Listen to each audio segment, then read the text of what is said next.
The monsoon session of the Indian Parliament in 2025 was no ordinary gathering. It was a battleground for India's future. The air was thick with anticipation, as lawmakers from every corner of the country converged in New Delhi, bracing themselves for what would become one of the most consequential sessions in recent memory.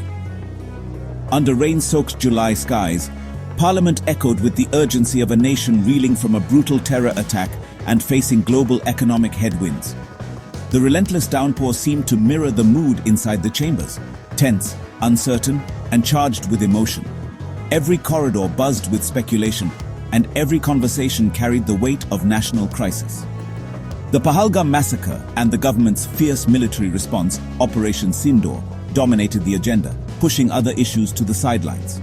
Security briefings were held behind closed doors, and the nation's eyes turned to Kashmir, where the military's actions would have far-reaching consequences for both peace and politics. Meanwhile, US President Trump's sudden tariffs threatened India's economic stability, sending shockwaves through financial markets and rattling business leaders. The government scrambled to respond, balancing the need for a strong diplomatic stance with the urgent reality of protecting millions of Indian jobs and livelihoods. Every debate was charged with emotion and consequence, as leaders clashed over how to defend the nation and manage fraught international relationships. The BJP projected strength, vowing to keep India secure and united. The opposition demanded accountability, transparency, and a clear plan for the future. The stakes had never been higher, and every word spoken in Parliament reverberated far beyond its walls. As proceedings began, the country watched, knowing this session would shape India's security doctrine and foreign policy for years to come. From bustling city streets to remote villages, citizens followed every update, aware that the decisions made here would impact their daily lives and the nation standing in the world. The monsoon session of 2025 was more than politics. It was a test of India's resolve on the world stage, a moment when the country's leaders were called upon to rise above partisanship and act in the nation's best interest. The world was watching, and the choices made in these rain-soaked halls would echo for generations.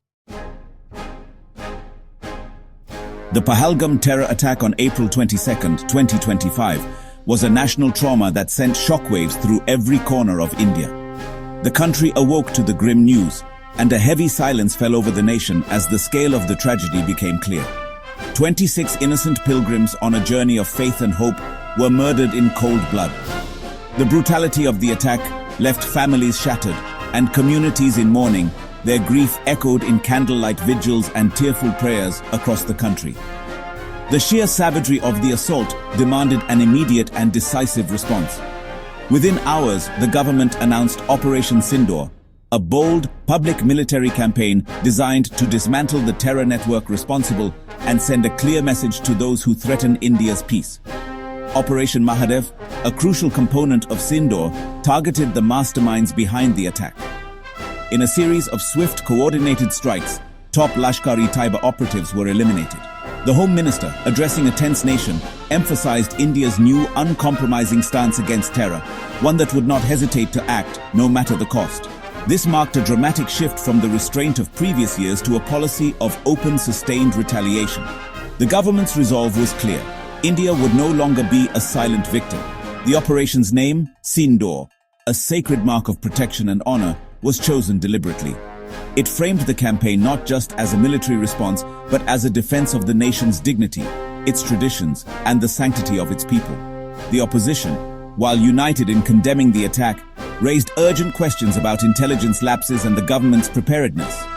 Their outrage was matched by demands for accountability and a comprehensive long-term strategy to prevent such tragedies. Parliament echoed with heated debates as leaders pressed for answers. How had such a breach occurred? What steps would ensure it never happened again? The nation watched, anxious and expectant. The government, meanwhile, stood firm. Determined to project strength and resolve, officials assured the public that every resource would be mobilized to bring the perpetrators to justice and restore a sense of security.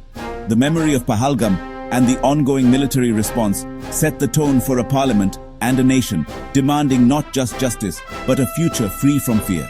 The tragedy became a rallying cry for unity and vigilance.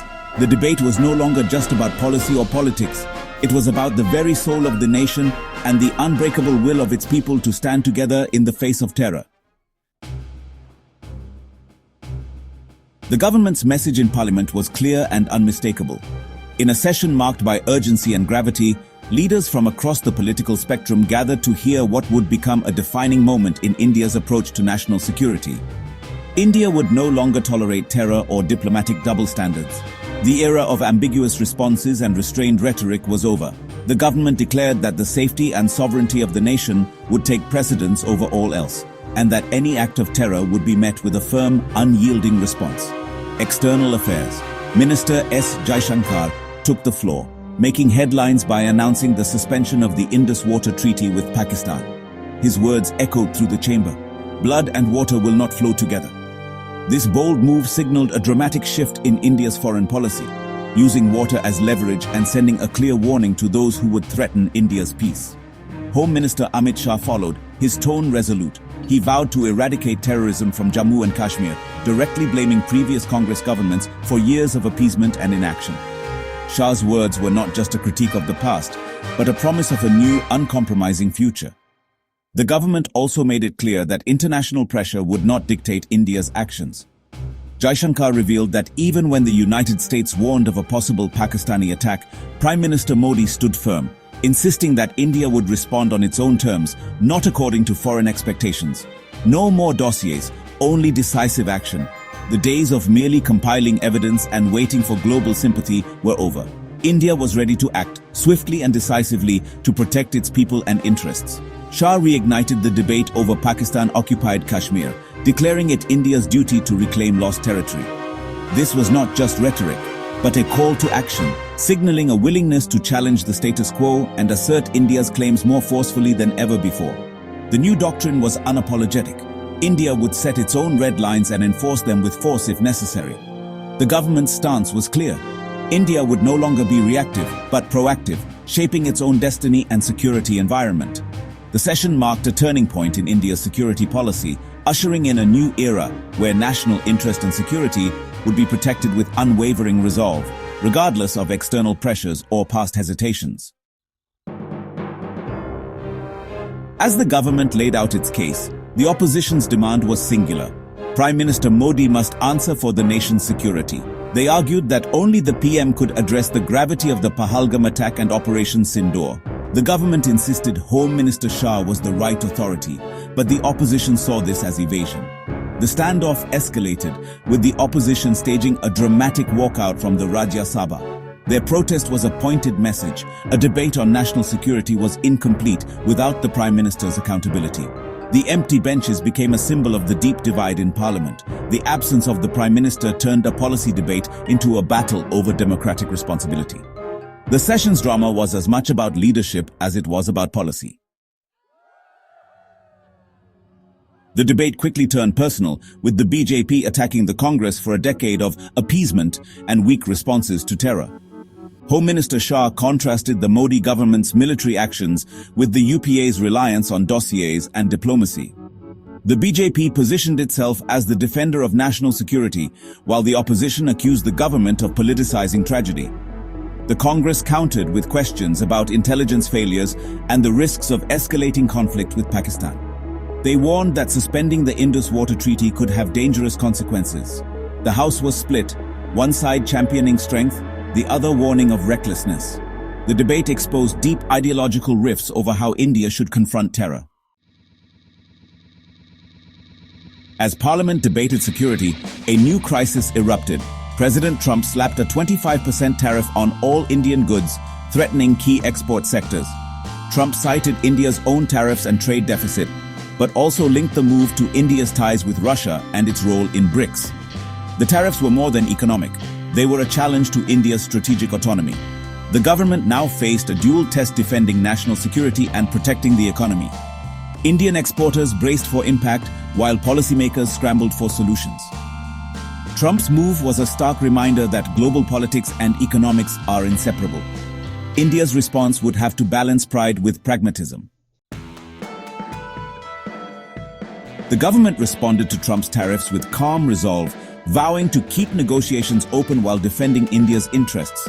In Parliament, Jaishankar publicly refuted Trump's claim of brokering an India-Pakistan ceasefire, asserting India's independence in foreign policy. He reiterated that India would not accept third-party mediation on Pakistan, reinforcing a long-standing principle. The government's message India would stand firm on sovereignty, even under economic pressure. Behind the scenes, urgent diplomacy was underway to soften the blow to Indian industry. The crisis tested India's ability to assert itself without burning bridges. The government's balancing act was on full display, projecting strength while seeking a pragmatic solution. The world was watching how India would navigate this economic storm. China was never far from the debate, with the opposition accusing the government of mishandling the border standoff. Jaishankar hit back, mocking Congress leaders as China gurus and touting his own diplomatic experience. He reminded Parliament of past Congress overtures to China, suggesting they were naive about the threat. The exchange was sharp, personal, and deeply political. The China debate revealed not just policy differences, but a battle over credibility and expertise. Consensus on China remained elusive, with both sides blaming each other for past and present failures.